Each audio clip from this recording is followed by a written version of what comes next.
मित्रा की गैल मौत रे बिचाड़े हेलू खेल। चलो मौत का खेल शुरू करते हैं। और मौत के खेल में आज हम बात करने वाले हैं पीएच स्केल की। ठीक है, वाह, मौत का खेल पीएच स्केल। देखो सबसे ज्यादा क्वेश्चन चैप्टर सेकंड में यहीं से आते हैं। बात करते हैं पीएच स्केल की। पीएच स्केल से पहले बात करते हैं हम स्ट्रेंथ ऑफ एसिड और बेस। एसिड और बेस की जो स्ट्रेंथ है ना बेटा, वो डायरेक्टली डिपेंड करती है, depends on concentration of H plus ion और OH माइनस आयन। कैसे डिपेंड करती है?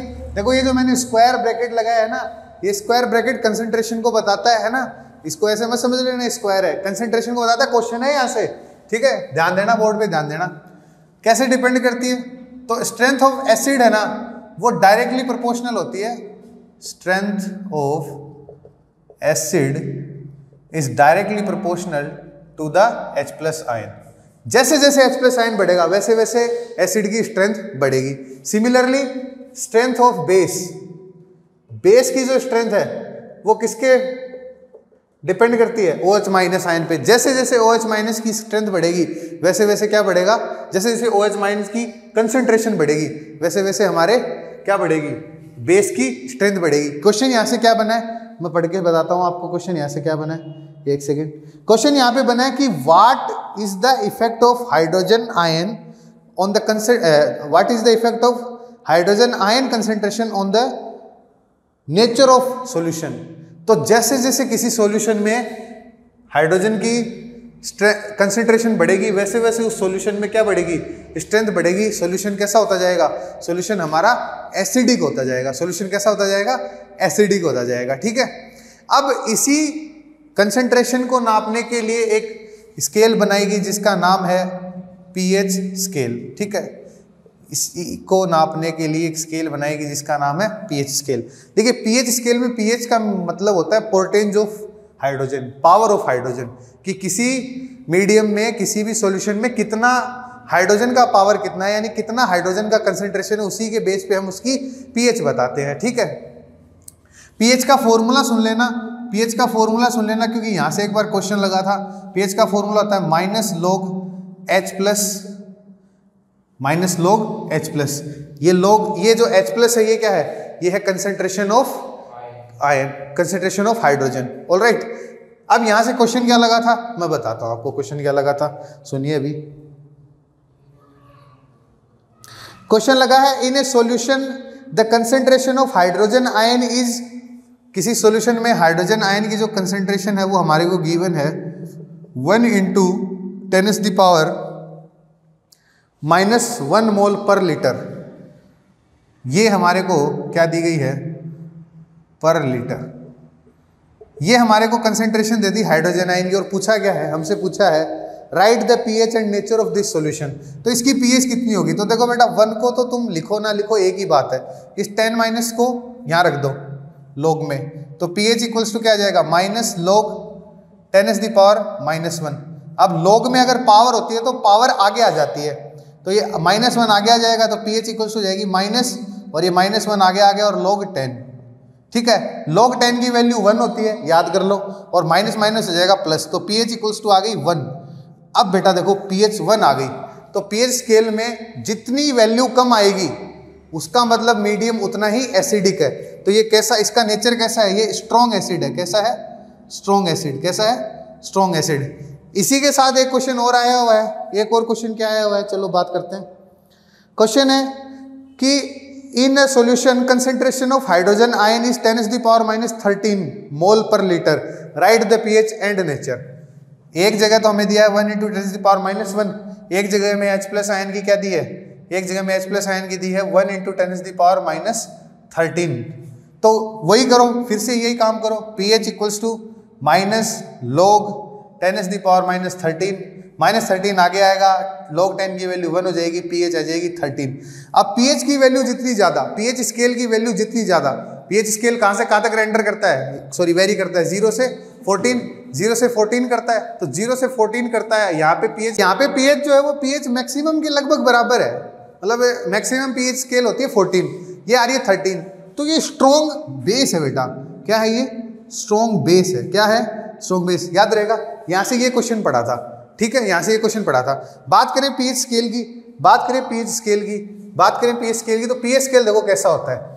पीएच स्केल हमारा जो होता है वो 0 से 14 तक होता है। पीएच स्केल कहाँ से कहाँ तक जाता है? इस पर नंबरिंग होती है, 0 से 14 तक नंबरिंग होती है, और बीच में कहीं आता है 7। जो 7 है, अगर किसी सॉल्यूशन का पीएच 7 आ रहा है तो पीएच 7 आने का मतलब वो सॉल्यूशन कैसा है? न्यूट्रल है। कैसा है? न्यूट्रल। यानी कि ना तो वो एसिड है ना ही वो बेस है, वो न्यूट्रल है। इसका मतलब ये नहीं है वो सोल्ट है, ठीक है, सोल्ट न्यूट्रल नहीं होते हैं। तो या तो वो क्या है? एसिड है या बेस, दोनों में से कोई सा नहीं है, न्यूट्रल है। अगर पीएच 7 से डिक्रीज होती है, 0 की तरफ जाती है, तो एसिडिक प्रॉपर्टी बढ़ेगी बेटा। क्या बढ़ेगी? Acidic property. और अगर पीएच 7 से 14 की तरफ जाती है तो बेसिक प्रॉपर्टी बढ़ेगी। क्या बढ़ेगी बेटा? बेसिक प्रॉपर्टी बढ़ेगी, यानी कि बेस की तरफ जाएगा। ऐसा यहाँ से कोई क्वेश्चन आया है क्या? चलो बताते हैं, यहाँ से कोई क्वेश्चन आया क्या? अभी बताते हैं आपको क्वेश्चन।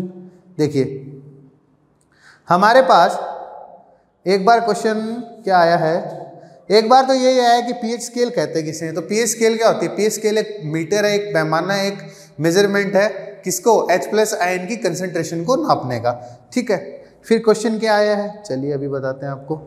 क्वेश्चन हमारे पास आया है, हमारे को कुछ पीएच वैल्यूज दी गई हैं, अभी हम बात करेंगे, इसी क्वेश्चन को डिस्कस करेंगे। तो पीएच स्केल याद रहेगा, अगर 0 से 7 तक है तो एसिडिक की बात हो रही है, 7 से 14 है तो किसकी बात हो रही है? बेसिक की बात हो रही है। चलिए अब बढ़ते हैं आगे, और आगे हम देखते हैं कुछ पीएच वैल्यूज हैं। आप इसको लिखना चाहें लिख सकते हैं। ये क्वेश्चन जो मैंने बोले हैं ये आपको लास्ट में पीडीएफ में मिल जाएंगे इसी वीडियो के एंड में। चलिए चलें, तो कुछ हमारे पास यूनिवर्सल वैल्यूज हैं पीएच की जो हमें याद होनी चाहिए बेटा। कुछ वैल्यूज हैं हमें पीएच की जो याद होनी चाहिए, कुछ 12-13 वैल्यूज हैं। जैसे इंपॉर्टेंट है वो सलाइवा, बिफोर मील, खाना खाने से पहले सलाइवा की जो पीएच होती है वो 7.4 होती है। 7.4 होने का मतलब कैसी पीएच है? ऑलमोस्ट लगभग न्यूट्रल के बराबर, न्यूट्रल जितनी है, 7 पे न्यूट्रल होता है। तो ये हल्की सी एल्केलाइन है, हल्की सी क्या है? बेसिक है, ठीक है। फिर इसके बाद में अगेन सलाइवा आफ्टर मील, तो सलाइवा की आफ्टर मील जो पीएच होती है वो होती है 5.8। इसका मतलब हमारा मुंह भोजन करने के बाद, खाना खाने के बाद, मील लेने के बाद कैसा हो जाता है? एसिडिक हो जाता है, ठीक है। फिर उसके बाद में तीसरी जो वैल्यू है वो हमने लेनी है लेमन जूस की। लेमन जूस की पीएच जो होती है वो 2.4 से 2.8 होती है। लेमन जूस की पीएच कितनी होती है? 2.4 से 2.8, ठीक है। उसके बाद हमारे पास पीएच जो वैल्यू है वो पीएच वैल्यू किसकी है? सॉफ्ट ड्रिंक की, कोल्ड ड्रिंक जिसको बोलते हैं हम, सॉफ्ट ड्रिंक, कोल्ड ड्रिंक, ठीक है, सॉफ्ट ड्रिंक की। सॉफ्ट ड्रिंक की पीएच की अगर बात करें तो बेटा ये होती है 3.4। इसीलिए हमारे को सॉफ्ट ड्रिंक पीने के लिए मना किया जाता है कि आप सॉफ्ट ड्रिंक मत पीजिए, मत पीजिए, क्योंकि ये हाईली एसिडिक होती है। क्या होती है? हाईली एसिडिक होती है बेटा। इसके बाद में बात करते हैं हम कॉफ़ी की, तो कॉफ़ी भी एक एसिडिक सब्सटेंस है जिसकी पीएच 4.5 से वेरी करती है 4.7 तक, ठीक है। ऐसे ही 4.5 से 5.5 तक, तो ये भी एक एसिडिक होता है, ठीक है, एसिडिक पे है। फिर अगर हम बात करें, हाँ किसकी बात करें, फिर हम बात करेंगे टमाटो जूस की, टमाटर के जूस की।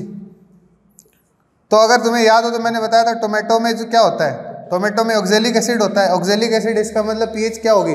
पीएच 7 से तो नीचे ही मिलेगी, पीएच 7 से तो नीचे ही मिलेगी। और ये पीएच कहाँ होती है?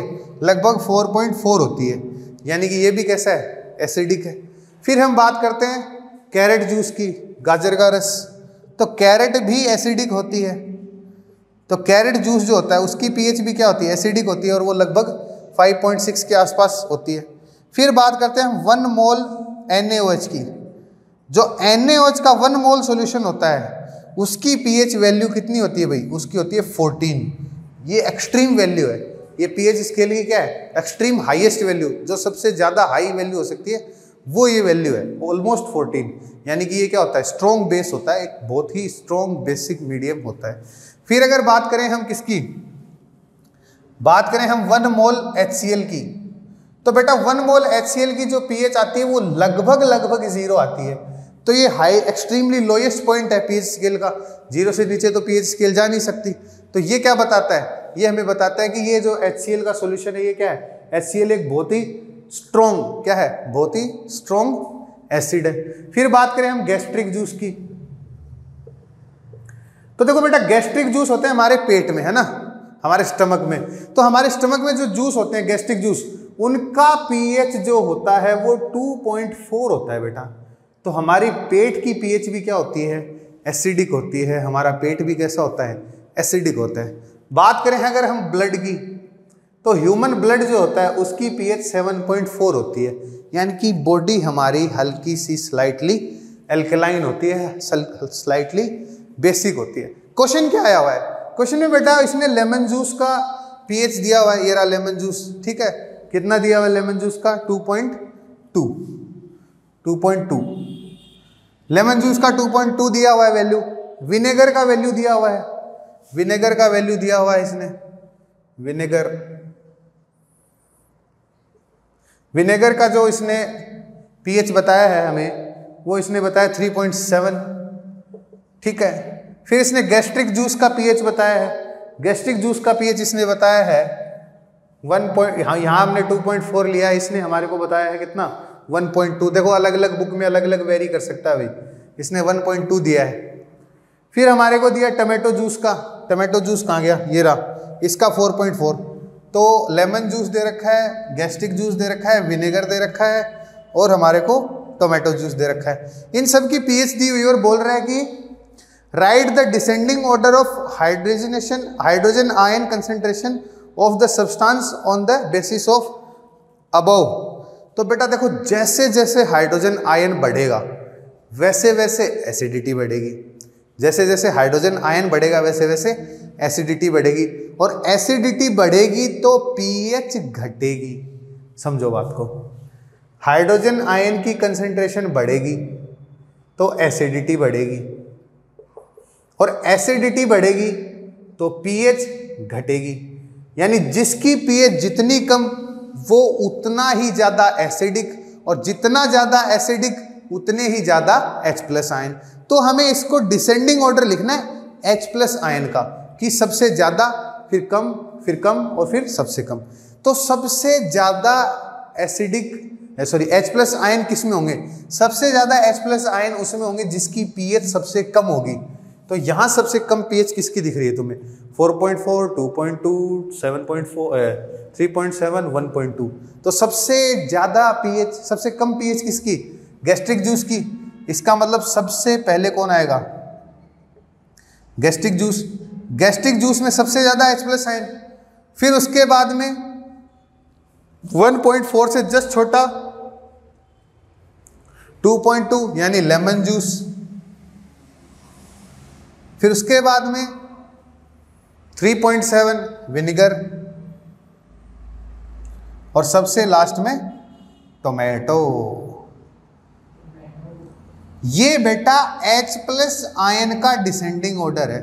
किसका, H+ आयन कंसेंट्रेशन का डिसेंडिंग ऑर्डर। याद रखना, जितना ज्यादा H+ आयन उतनी कम pH, जितना ज्यादा H+ आयन उतनी कम pH। तो इसकी pH सबसे कम 1.2, ये 2.2, ये 3.7, ये 4.4। तो जिसकी pH सबसे कम उसमें सबसे ज्यादा H+ आयन। ठीक है, बढ़ते हैं आगे, बढ़ते हैं आगे, और आगे बढ़ के हम इंपॉर्टेंस ऑफ pH पे बात करते हैं। आगे बढ़ के हम बात करते हैं इंपॉर्टेंस ऑफ pH पे। देखो pH के इंपॉर्टेंस से भी कई सवाल निकलते हैं। इंपॉर्टेंस ऑफ pH पे बात करते हैं।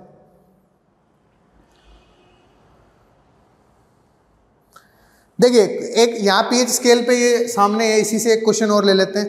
क्वेश्चन है कि which one of have high pH value. बोल रहा है ब्लड और डिस्टिल वाटर। डिस्टिल वाटर या ब्लड में से किसकी pH हाई होगी? ऑब्वियस सी बात है, डिस्टिल वाटर होता है 7। डिस्टिल वाटर होता है बेटा प्योर एकदम, डिस्टिल वाटर होता है 7 पे। एकदम प्योर वाटर जो होता है ना, इसकी पीएच होती है 7, इसकी पीएच होती है 7, ठीक है, और ब्लड की होती है 7.4। तो तुम आराम से बता सकते हो कि ब्लड की पीएच डिस्टिल वाटर से ज्यादा होगी। फिर पूछा है कि गैस्ट्रिक जूस या लेमन जूस, तो गैस्ट्रिक जूस की हमने देखी अभी भी कितनी होती है 1.2, और लेमन जूस की क्या होती है 2.2। तो गैस्ट्रिक जूस से ज्यादा किसकी होगी पीएच, पीएच की वैल्यू किसकी ज्यादा है, लेमन जूस की ज्यादा है, गैस्ट्रिक जूस की पीएच वैल्यू कम है। फिर हम बात करें, कुछ और बातें की है इसने, जैसे इसने पूछा है कि what is the value of neutral solution, pH value of neutral solution. Neutral solution की पीएच वैल्यू मैंने तुम्हें बता दी कितनी होगी 7 होगी। ये क्वेश्चन यहाँ पे डिस्कस हुआ है। फिर अगर बात की जाए क्वेश्चन की, तो इसने पूछा है कि चलो ये तो हमारा क्वेश्चन हो चुका है स्टार्टिंग में। अब बढ़ते हैं हम आगे। आगे जो क्वेश्चन आए हैं बेटा, वो क्वेश्चन आए हैं इंपॉर्टेंस ऑफ पीएच की, पीएच वैल्यू की जो इंपॉर्टेंस है उससे लेकर क्वेश्चंस है। तो बढ़ते हैं आगे, चलिए। इंपॉर्टेंस ऑफ पीएच स्केल, देखना कितनी देर की वीडियो होगी।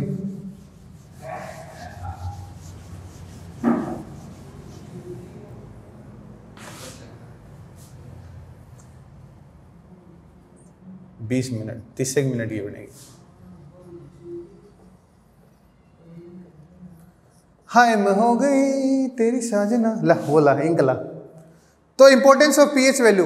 अब पीएच वैल्यू की इंपॉर्टेंस क्या है, तो पीएच स्केल की इंपॉर्टेंस बेटा, इसमें कई सारे इंपॉर्टेंट क्वेश्चन बनते हैं। जैसे इसमें एक क्वेश्चन तो ये बनता है कि हमारी जो क्या बोलते हैं, जो सर्वाइवल ऑफ ऑर्गेनिज्म है, जैसे हम इंसान हैं, जानवर हैं, तो हर एक जानवर जो है एक पर्टिकुलर पीएच पे क्या करता है, वर्क करता है। जैसे ह्यूमन बॉडी जो है वो 7.4 पे वर्क करती है, यानी कि slightly alkaline pH.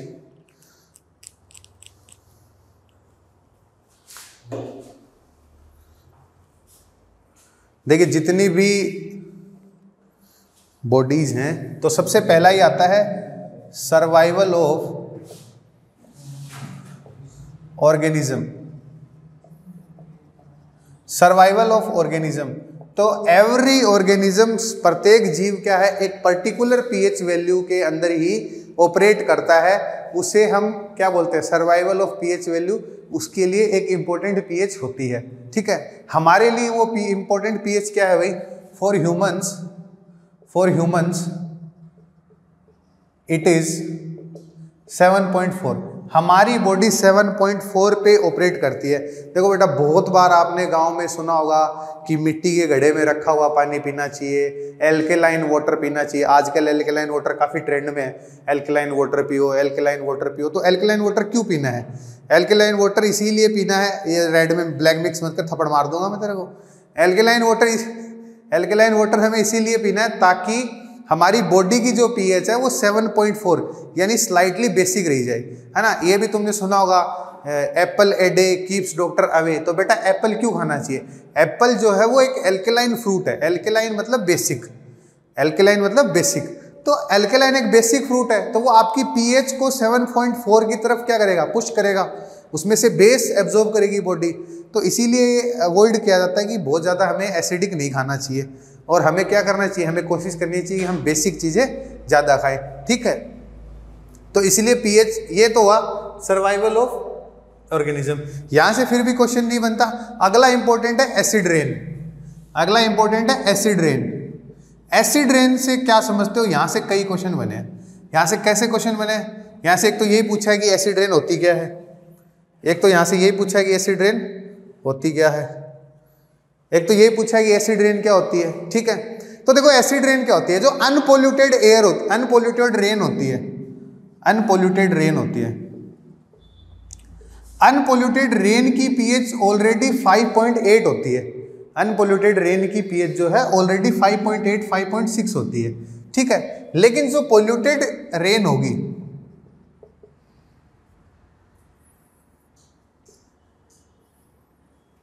Polluted rain जो है उसकी पीएच बेटा लेस देन 5.6 होती है, यानी कि वो काफ़ी ज़्यादा एसिडिक हो जाती है। और जो काफ़ी ज़्यादा एसिडिक रेन होती है, देखो आजकल आप लोगों ने सुना होगा, आजकल या फिर जब पहली बारिश होती है तो अवॉइड करते हैं बारिश में नहाना, कि मत नहाना, ये बीमारी की बारिश हो रही है। तो वो बीमारी की बारिश क्या हो रही है, वो जो हमारे एनवायरनमेंट में इतना सारा पोल्यूशन है, इतना सारा पोल्यूशन है, उसमें जो पोल्यूटेंट्स हैं, उसमें भी सबसे इंपॉर्टेंट पोल्यूटेंट है तुम्हारा SO3, ठीक है। ये सल्फर का ऑक्साइड SO3 ये मेन पोल्यूटेंट है। अब ये मेन पोल्यूटेंट ये क्या करता है, H2O के साथ रिएक्शन करके H2SO4 बना लेता है। क्या बना लेता है, H2SO4, जो कि एक एसिड है। अब जो बारिश होगी उस बारिश के साथ ये बरसेगा, तो हुआ ही ना।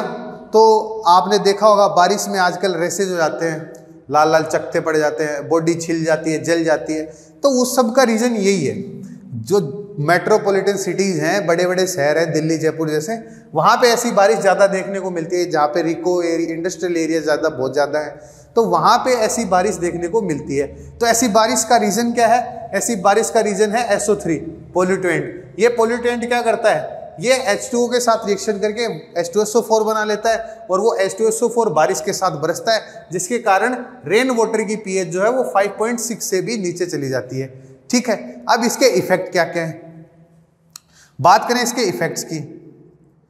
तो ये वाटर भाई ये जो रेन हुई है, एसिडिक रेन हुई है, ये क्या होगी, रिवर्स में मिक्स होगी, मिक्सेस विद रिवर। अब रिवर में मिक्स होगी तो जो एक्वेटिक लाइफ है,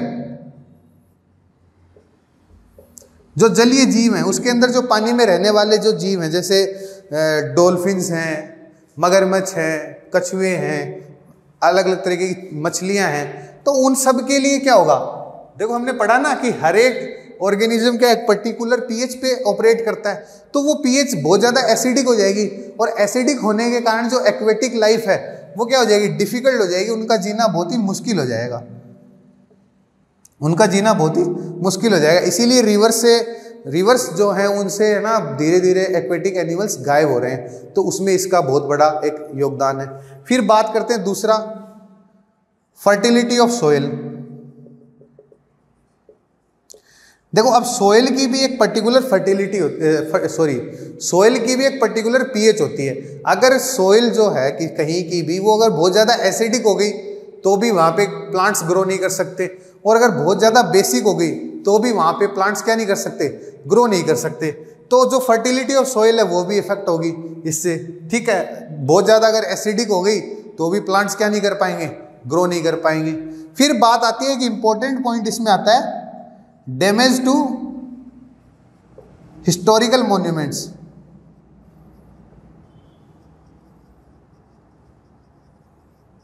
ये क्या है हिस्टोरिकल मॉन्यूमेंट्स, तो जो हमारे पुराने मॉन्यूमेंट्स बने हुए हैं, जैसे ताजमहल है, आगरा का ताजमहल है, किससे बना है, संगमरमर से बना है, CaSO3 से। तो वो जो संगमरमर से बना हुआ ताजमहल है, या फिर लाल किला है, या फिर और भी बहुत पुराने किले वगैरह हैं, गढ़ के वगैरह हैं, जिनमें चूने का यूज हुआ करता था, है ना, CaCO3 का, CaO का, कैल्शियम ऑक्साइड का, तो उनमें आपने देखो उनमें कालिक पड़ जाती है, काले पड़ गए हैं। अगर आप पुराने किले महल देखो तो वो काले पड़ चुके हैं। क्यों पड़ चुके हैं, ये जो H2SO4 और ये जो सल्फर उसके साथ बरस रहा है, इस वजह से ये क्या करता है, इसका कोरिजन शुरू कर देता है।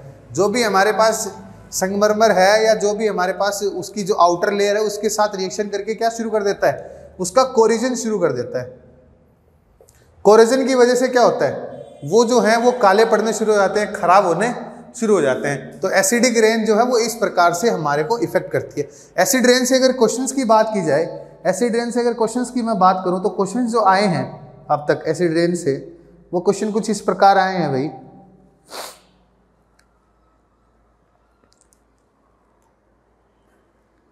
कि एसिड रेन जो है वो हमारे हिस्टोरिकल मॉन्यूमेंट्स को कैसे इफेक्ट करती है, ठीक है। एसिड रेन में जो इंपॉर्टेंट पोल्यूटेंट है वो कौन सा है, तो वो जो पोल्यूटेंट है वो कौन सा है, सल्फर ऑक्साइड है, SO3, ठीक है, जिसके द्वारा एसिड रेन होती है। तो इस प्रकार के क्वेश्चन यहाँ से आए हैं। अब बात करते हैं, अगले पे बढ़ते हैं, और एक क्वेश्चन आया है, मैं पहले क्वेश्चन तुमको बता देता हूँ, ठीक है। दो जगह और, चलिए बढ़ते हैं आगे।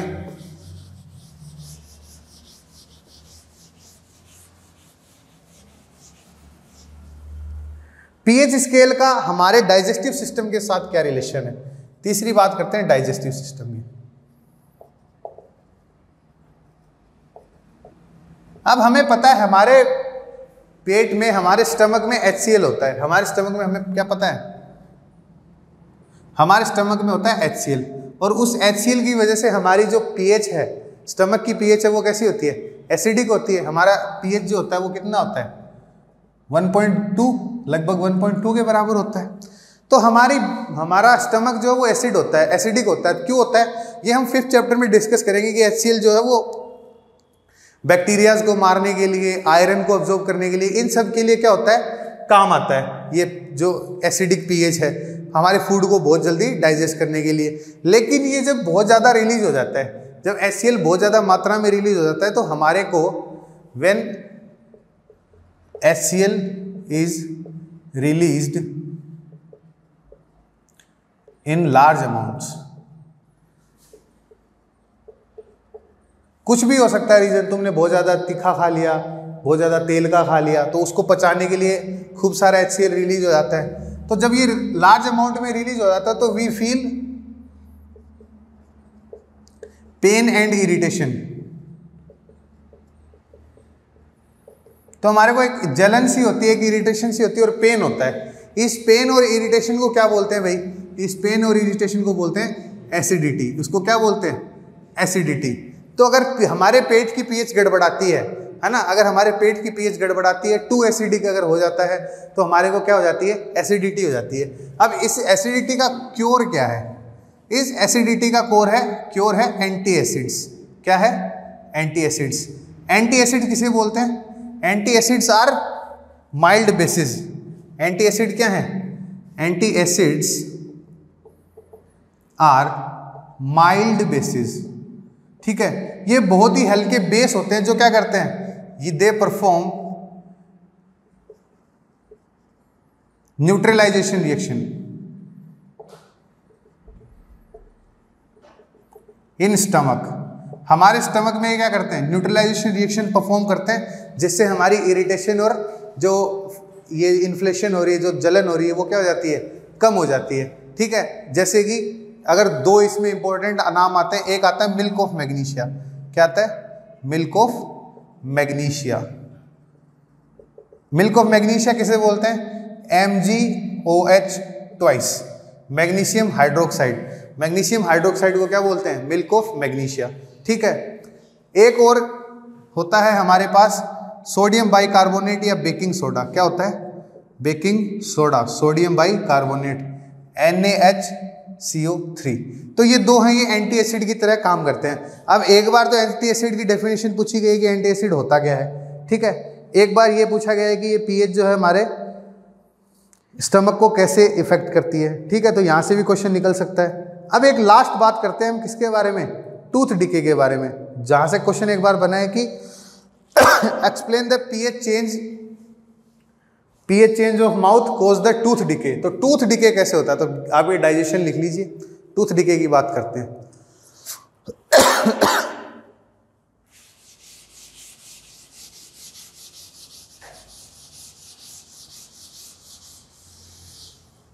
क्या हो गया,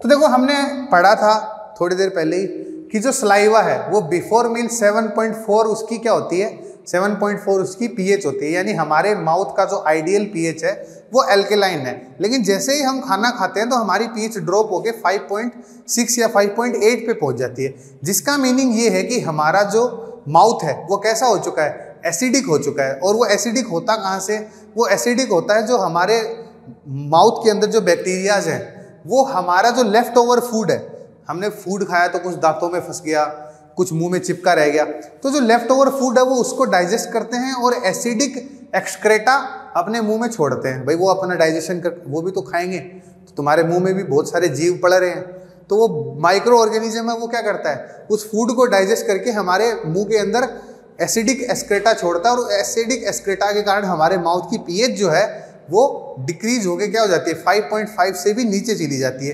अब 5.5 से नीचे जाने पर जो एनेमल है,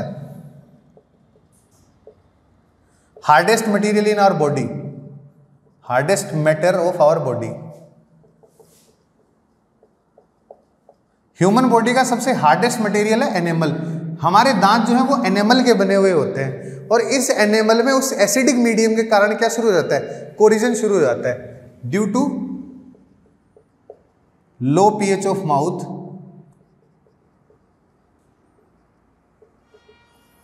एनेमल स्टार्ट कोरिडिंग। इनेमल क्या हो जाता है, कोरिजन शुरू हो जाता है, ये घिसना शुरू हो जाता है, और हमारा जो क्या है टूथ डिके शुरू हो जाता है, जिससे हमारे दांत कमजोर होने लग जाते हैं, हमारे को कैविटी हो जाती है, गड्ढे बन जाते हैं, और इस हिसाब से हमारे दांत खराब होने लग जाते हैं। तो क्योर क्या है, क्योर ये है कि हम क्या करें, माइल्ड एल्केलाइन, ठीक है, माइल्ड एल्केलाइन टूथपेस्ट का यूज करें, है ना।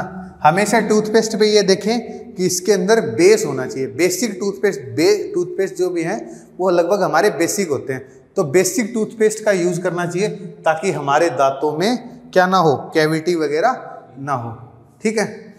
अब इससे रिलेटेड जितने भी क्वेश्चन है वो वीडियो के एंड में दे दिए हैं। बात ये है कि बहुत सी बातें यहाँ नहीं बताई जाती हैं, जैसे बहुत सी बातें नहीं लिख पाते हैं, बताई सारी जाती हैं लेकिन लिख नहीं पाते हैं, तो उसके लिए आप जो नोट्स हैं वो हमारे, आपको डिस्क्रिप्शन में आईडी दी गई है इंस्टा की, तो वहाँ अप्रोच करके वो नोट्स आप मंगवा सकते हैं, ठीक है। हैव ए ग्रेट डे, पढ़ते रहिए, आगे बढ़ते रहिए।